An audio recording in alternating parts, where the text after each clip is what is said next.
कि अरे चश्मा लगा के हैंडसम लगा तारा आ साउथ वाला हीरो से न कम लगा तारा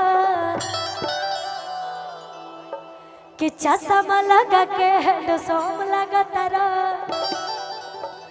आ साउथ वाला हीरो से न कम लगा तारा कि तोहरे के दिल हम देहबे करे जतू तो बम लगा तारा। बहुत बहुत सारा आशीर्वाद।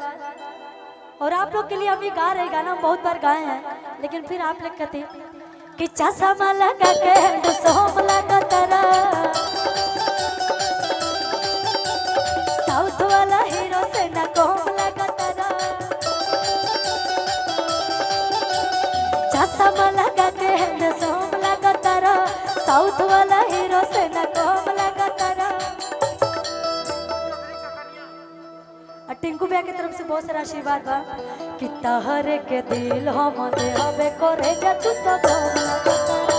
तोहरे के दिल हम देहबे करे जतू तो बम लगा तारा तोहरे के दिल हम देहबे करे जतू तो बम लगा तारा तोहरे के दिल हम देहबे करे जतू तो बम लगा तारा। दिल धड़कता केहू के प्यार में केहू के प्यार में केहू के प्यार में केहू के प्यार में मन मस्त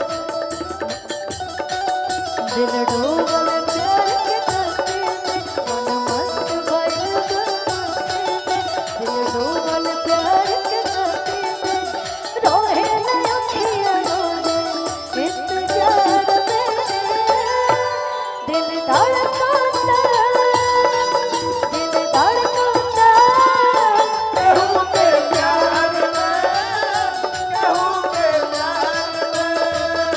केहू के प्यार केहू के प्यार में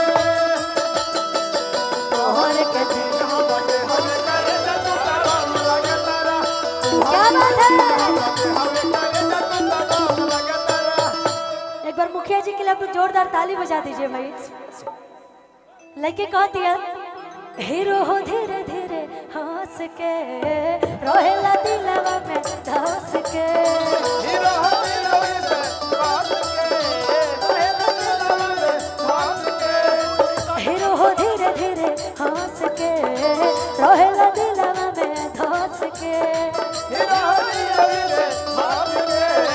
पहले दिलवा में बात के मुस्कान मारे लो सीधे बाहर मारे लो